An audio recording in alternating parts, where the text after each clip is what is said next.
अश्वत्थामा बलिर्व्यासो हनुमांश्च विभीषण कृपः परशुरामश्च सप्तते चिरजीवनम्। कहा जाता है कि इस पूरी दुनिया में ये 7 अमर विभूतियां हैं, मतलब कि सप्त चिरंजीवी, जिनमें पहला नाम अश्वत्थामा का आता है, दूसरा राजा बलि, तीसरे वेद व्यास, चौथे हमारे हनुमान जी, पांचवें विभीषण जी, छठे कृपाचार्य जी और सातवें हमारे परशुराम जी। और कई सूचियों में ऋषि मार्कंडेय का नाम भी जोड़ा जाता है, तब इन्हें अष्ट चिरंजीवी कहा जाता है। और इन्हीं चिरंजीवियों में से आज मैं आपको दर्शन कराने वाला हूँ हनुमान जी के। और ये हनुमान जी के दर्शन कोई ऐसे वैसे नहीं है, ये बहुत ही ज़्यादा सिद्ध हनुमान जी की पीठ है, जिसे हम मघेरे वाले हनुमान जी के नाम से जानते हैं। तो चलिए शुरू करते हैं आज का ब्लॉग। जय गिरिराज जी दोस्तों, आपका स्वागत है मेरे चैनल पर। और मैं आज आपको दर्शन कराऊंगा बहुत ही सिद्ध पीठ हनुमान जी के, मघेरे वाले हनुमान जी। जन्म के समय उनका नाम मारुति था। जब उन्होंने सूर्य को फल समझकर निगलने की कोशिश की, तब इंद्र ने उन पर वज्र से प्रहार किया। वज्र उनकी ठुड्डी पर लगा, जिससे वह टूट गई। इसके बाद ही उनका नाम हनुमान पड़ा। हनु का मतलब है ठुड्डी। इसके पश्चात हनुमान जी ने सूर्यदेव को अपना गुरु बनाया। हनुमान जी ने अपनी शिक्षा सूर्यदेव से प्राप्त की। चूंकि सूर्यदेव कभी रुक नहीं सकते थे, इसलिए हनुमान जी ने सूर्य के रथ के साथ साथ पीछे की ओर चलते हुए अपना सारा अध्ययन पूरा किया। बहुत कम लोग जानते हैं कि हनुमान जी को संस्कृत व्याकरण का 9वां विद्वान माना जाता है। वे महान संगीतज्ञ और वक्ता भी थे। और हमारे हनुमान जी दुनिया के सबसे बड़े श्रोता भी हैं, क्योंकि कहा जाता है कि इस दुनिया में जहाँ भी राम नाम का गुणगान होगा, वहाँ हनुमान जी प्रस्तुत होंगे। क्या आप जानते हैं, वाल्मीकि रामायण से पहले भी हनुमान जी ने एक चट्टान पर अपने नाखूनों से हनुमत रामायण लिखी थी। जब महर्षि वाल्मीकि ने इसे देखा तो उन्हें लगा कि हनुमान जी की रामायण के सामने उनकी रचना फीकी पड़ जाएगी। तब हनुमान जी ने महर्षि की खुशी के लिए अपनी लिखी रामायण को समुद्र में विसर्जित कर दिया। जब श्री राम प्रभु ने रावण को मार दिया और वो वापस अयोध्या आए, तो उनका राज्याभिषेक हुआ और माता सीता तैयार हो रही थीं। तो हनुमान जी ने देखा कि माता सीता अपनी मांग में सिंदूर भर रही हैं। तब हनुमान जी ने माता से पूछा कि माता, आप ये क्या कर रही हो, इससे क्या होता है? तो सीता माता ने कहा कि हनुमान, मांग भरने से श्री राम जी की आयु बढ़ती है। तो हनुमान जी ने ये सब देखकर सिंदूर अपने शरीर पर लगा दिया और श्री राम जी के पास पहुँचे। जब श्री राम जी ने कहा, हनुमान ये तुमने क्या किया? तो हनुमान जी बोले, प्रभु आप नहीं जानते कि माता सिंदूर लगाती है और आपकी आयु बढ़ती है, तो मैंने पूरा का पूरा सिंदूर लगाया है, आपकी आयु कितनी बढ़ेगी। तब श्री राम ये सब देखकर बहुत भावुक हो गए और बोले कि हनुमान, तुम्हारे जैसा भक्त इस दुनिया में कोई नहीं है। तब श्री राम जी ने कहा है कि तुम मम प्रिय भरत सम भाई, मतलब तुम मेरे लिए भरत के समान हो। और माना जाता है कि आज भी जहाँ कहीं भी रामायण का पाठ होता है या राम नाम लिया जाता है, हनुमान जी वहाँ अदृश्य रूप से उपस्थित रहते हैं। क्या आप जानते हैं कि हनुमान जी ने अर्जुन के रथ के ध्वज झंडे पर विराजमान होकर पूरे युद्ध के दौरान रथ की रक्षा की थी? युद्ध समाप्त होने के बाद जब वे रथ से उतर गए, तब वह रथ तुरंत जलकर भस्म हो गया था, क्योंकि वे पहले ही भीष्म और कर्ण के अस्त्रों से खत्म हो चुका था। चलिए आज मैं आपको पंचमुखी हनुमान की कहानी सुनाता हूँ। अगर आपने नहीं सुनी तो आज आप सुन लीजिए। रामायण युद्ध के दौरान जब रावण हारने लगा, तो उसने अपने भाई अहिरावण को बुलाया, जो पाताल लोक का राजा और मायावी था। अहिरावण ने विभीषण का रूप धारण किया और अपनी माया से भगवान राम और लक्ष्मण को सोते हुए अवस्था में अगवा कर पाताल लोक ले गया। वह अपनी देवी को उनकी बलि देना चाहता था। हनुमान जी उन्हें बचाने के लिए पाताल लोक पहुंचे। वहां उन्होंने अहिरावण का वध करने का रास्ता खोजा।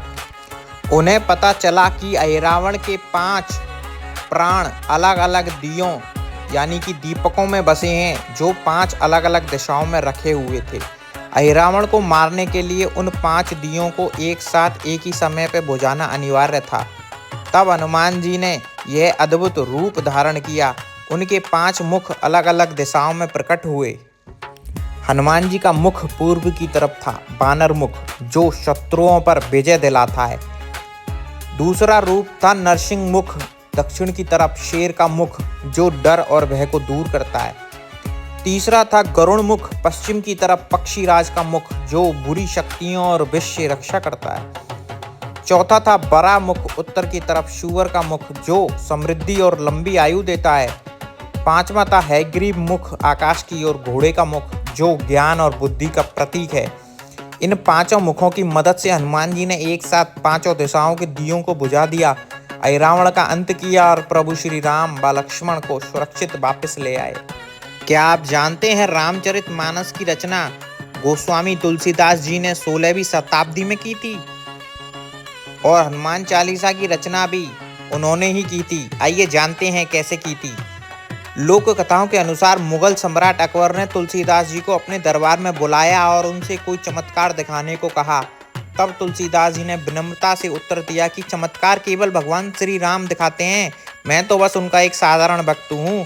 इसी बात से क्रोधित होकर अकबर ने उन्हें फतेहपुर सीकरी में बंदी बना लिया।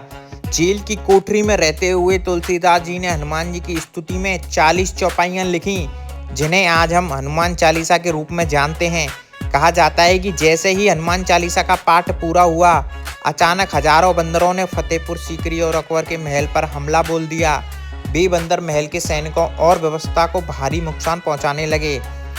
जब अकबर को समझ आया कि यह तुलसीदास जी की भक्ति का प्रभाव है, तो उसने उनसे क्षमा मांगी और उन्हें तुरंत रिहा किया। और हनुमान चालीसा का मतलब है कुल 40 चौपाइयाँ। तो अब हम आ चुके हैं मंदिर के एंट्रेंस में। आप देख पा रहे हो श्री सिद्ध हनुमान मंदिर, जो कि मघेरे वाले हनुमान जी के मंदिर के नाम से जाना जाता है। और आप देख रहे हो कितना ही सुंदर दृश्य है हनुमान बाबा का। और अब हम चल दिए हैं परिक्रमा की तरफ। कहा जाता है कि मंदिर में जाओ तो हनुमान जी की एक परिक्रमा कम से कम देनी चाहिए। जहाँ हनुमान जी रहते हो वहाँ पे राम नाम का गुणगान तो रहेगा ही। जब भी किसी श्रद्धालु का जन्मदिन होता है, उनकी सालगिरह होती है या उनके जीवन में कोई भी अच्छा शुभ कार्य होता है, तो वो यहाँ पे आके भोग लगाते हैं। और यदि कोई अपनी इच्छा या मनोकामना यहाँ पे दर्शन करके मांग के जाता है और उसकी पूरी होती है, तो वो यहाँ पे भंडारा भी करवाते हैं। यह बहुत ही प्रसिद्ध और सिद्ध जगह है, जहाँ पे हनुमान जी अपने भक्तों की सारी मनोकामनाएं पूरी करते हैं। तो एक बार सभी बोलेंगे, बजरंगबली की जय, हनुमान दादा की जय, जय श्री राम। जब हनुमान जी बहुत छोटे थे, अपने बाल्यकाल में 4 से 5 वर्ष की उम्र होगी, तब उन्होंने सूरज को फल समझकर खा लिया था। और आपने हनुमान चालीसा में सुना होगा, जुग सहस्त्र जोजन पर भानु, लियो ताहिर मधुर फल जानू। इसका मतलब है, एक युग का मतलब है 12,000 साल, और एक सहस्त्र का मतलब है 1,000, और एक योजन का मतलब है 8 माइल्स। और इन सब का गुणनफल अगर निकाला जाए तो 96 मिलियन माइल्स है, जो कि लगभग पृथ्वी से सूरज की दूरी है। यानी कि हमारे हनुमान जी को पहले ही पता था कि सूरज पृथ्वी से कितनी दूर है, और आजकल नासा वाले बताते हैं कि ये लगभग इतनी ही दूरी पर है। तो आप समझ सकते हैं कि हनुमान जी के अंदर कितनी ताकत थी। जब माता सीता की खोज में वानर सेना समुद्र तट पर पहुंची, तो विशाल समुद्र को देखकर सभी असमंजस में पड़ गए कि इसे पार कौन करेगा। उस समय जामन जी ने हनुमान जी को उनकी सोई हुई शक्तियों की याद दिलाई, और उन्होंने हनुमान जी से कहा, कवन सो काज कठिन जगमाही, जो नहीं होए तात तुम पाही। हे तात, इस संसार में ऐसा कौन सा कठिन काम है जो आपसे नहीं हो सके। आज भी माना जाता है कि यह चौपाई व्यक्ति के भीतर छिपे आत्मविश्वास को जगाने वाली मानी जाती है। भक्त अक्सर इसे तब दोहराते हैं जब वे किसी बहुत कठिन कार्य या समस्या में फंसे होते हैं, यह याद करने के लिए कि हनुमान जी की कृपा से सब कुछ संभव है। और यह हमें यह सिखाती है कि हमारे भीतर असीम शक्ति है, बस उसे पहचानने के लिए सही मार्गदर्शन, जैसे कि जामन जी ने हनुमान जी को दिया, इसी तरीके से आवश्यकता होती है। और कोई ना कोई हमारी ज़िंदगी में ऐसा जरिया बन के ज़रूर आता है, जो हमारे अंदर के टैलेंट और स्किल्स को पहचानता है और हमें उससे अवगत कराता है। अगर आप इस मंदिर में आना चाहते हैं और दर्शन का पूरा लाभ लेना चाहते हैं तो आप छठीकरा से मात्र 3.5 किलोमीटर दूर और गोवर्धन से मात्र 17 किलोमीटर दूर है यह मंदिर।